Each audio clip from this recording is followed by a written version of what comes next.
Back-to-back seasons of 10 wins for the Houston Texans after they finish off the Tennessee Titans, 23-14 in the regular season finale. The playoffs up next for the Texans. The Los Angeles Chargers beat the Raiders. The Texans host the Chargers.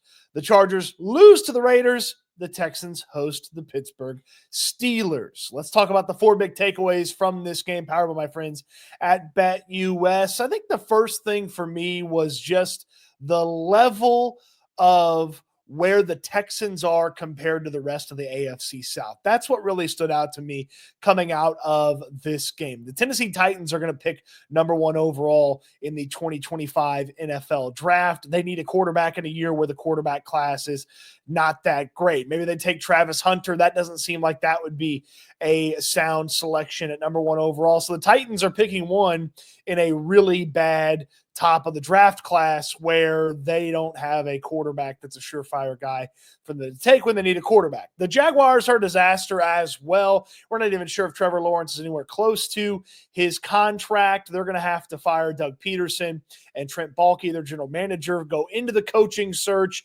as not one of the top jobs available in this matchup. And then the Colts are dealing with former players like Pat McAfee saying that the culture is broken in the building. They don't have a franchise quarterback like the Texans do. Anthony Richardson's got injury problems. He can't stay on the field. When he is on the field, there's inconsistency. The GM's under fire now for not having won the AFC South while the other teams have won the AFC South twice since he's been there. You look at the Texans, and they're AFC South champions, back-to-back 10-win seasons. And this season, at 10 wins in the regular season, is probably a disappointment to most. Most people expected the Texans to have a better record this season than they did last year. CJ Stroud's overall numbers were down a little bit. The offense has lacked consistency, but the defense is much better than it was a year ago. It's got elite potential on any given game.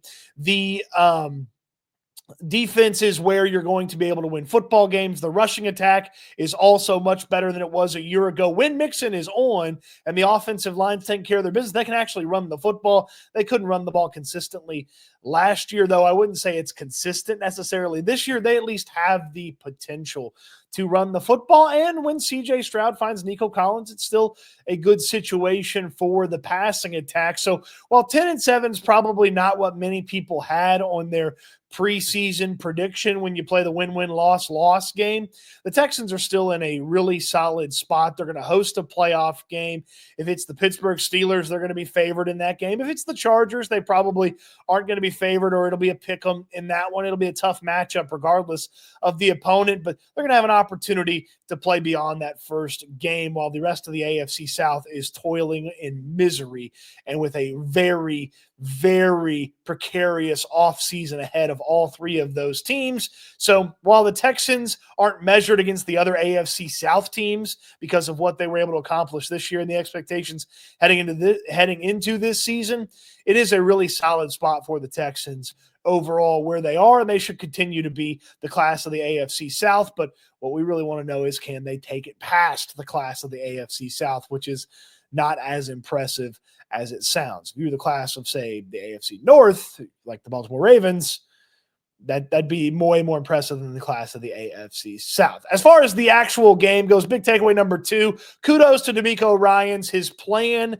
to get the bad taste of the Baltimore beatdown out of his mouth worked to perfection. The Texans went out there, first drive of the game on offense. CJ Stroud easily matriculated down the field, got Nico Collins a couple times. Joe Mixon had some nice runs on that drive. Joe Mixon went over 1,000 yards. Nico Collins went over 1,000 yards, caught a touchdown, and the offensive line pass protected well. They only had one negative play, which was a 0-yard run by Mixon. Yeah, they had to delay a game. I think the officials didn't reset the play clock the correct way, and that's what led to a delay of game in that one. So not super critical of the Texans for that, but DeMeco Ryans, his plan to get the Baltimore bad taste out of their mouths, it worked perfectly. It'd have been a little iffy if they hadn't scored or it looked iffy on that drive, or they had to settle for a field goal because the red zone woes popped up. Maybe Stroud and company play a little bit more, but no, Nico Collins, Joe Mixon, CJ Stroud, they played that drive.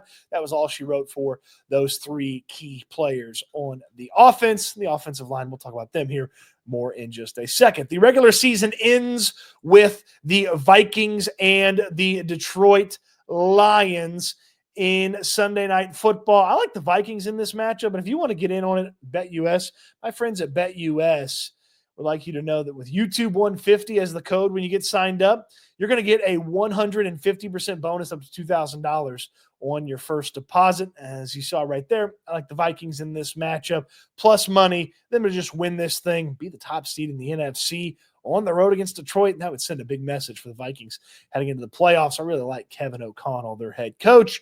Like them in this matchup.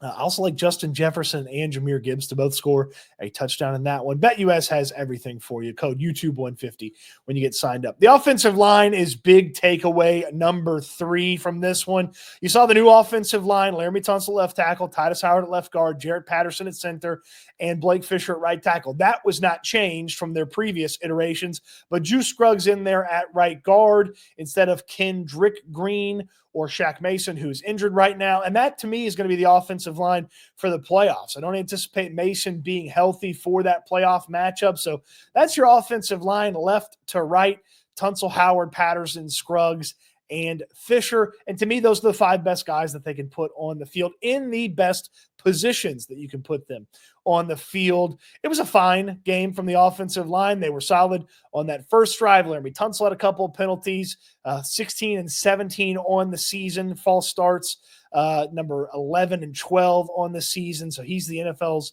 leader in penalties by an individual player this year after that performance. And Blake Fisher got beat at one point off the edge, but hey, you can give up a sack.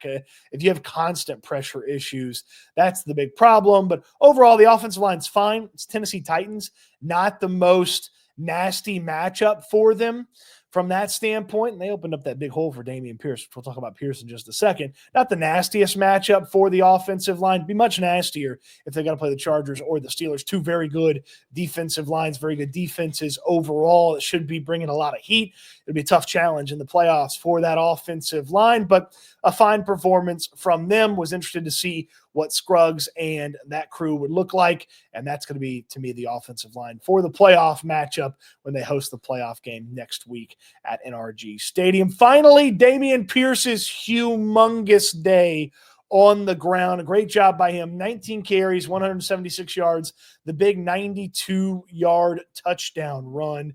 And that was a nice moment for Dameon Pierce and what was yet another season of struggle for Pierce. The Texans didn't have the opportunity to put him on the field when Joe Mixon was hurt because he was also hurt. And once Mixon was back and once Pierce was back, they don't take Joe Mixon off the field unless it's to put Daria Gumbawale on to pass blocks. There's not opportunities for Dameon Pierce. And if he was this guy throughout the course of the season, maybe they could have put him on the field a little bit more. He just has irregularly been this guy. That's not the consistent performance from Dameon Pierce. That's not the type of running back he is on a week in, week out basis. And so the Texans aren't able to put him on the or in the offense and give him opportunities on a consistent basis. Plus, Joe Mixon is better. You want Mixon on the field, and Daria Gumbawale is their pass blocking back. So Pierce isn't taking snaps away from either of those guys, but the opportunity today when nobody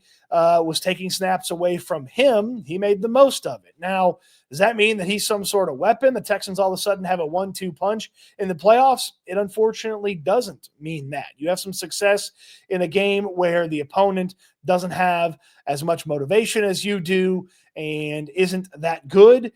That doesn't make you a viable option against a Steelers team or a Chargers team in the playoffs. So while it was a nice day for Dameon Pierce, a nice punctuation on his regular season, Dameon Pierce's best role for this team right now is being excellent on kickoffs like he has done a handful of times here for the Texans in the regular season. Got to hope that continues in playoffs. Steal some of those hidden yards, make it just a little bit easier for the offense. That's the Dameon Pierce I expect to see in the playoffs, not the Dameon Pierce that was running wild on the Tennessee Titans in the regular season finale. 10-7, the final record in the second regular season for DeMeco Ryans and CJ Stroud as a tandem. What'd you make of the regular season? What'd you make of the finale against the Tennessee Titans? Let me know in the comment section down below. On your way down there, throw me a thumbs up on the video. Subscribe to the channel if you haven't already. Got a hunch you'll be seeing me here on YouTube before the day is over once again. And again, remember, Chargers victory over the Raiders. The Chargers are coming to town for the playoff game. Chargers lost to the Raiders. The Pittsburgh Steelers are coming to town for the playoff game. Don't forget my friends at BetUS and that code YouTube150 if you want to get signed up. Appreciate you watching the video. Hope you enjoyed it. And I can't wait until we talk Texans again soon. Hint, hint. It's later tonight.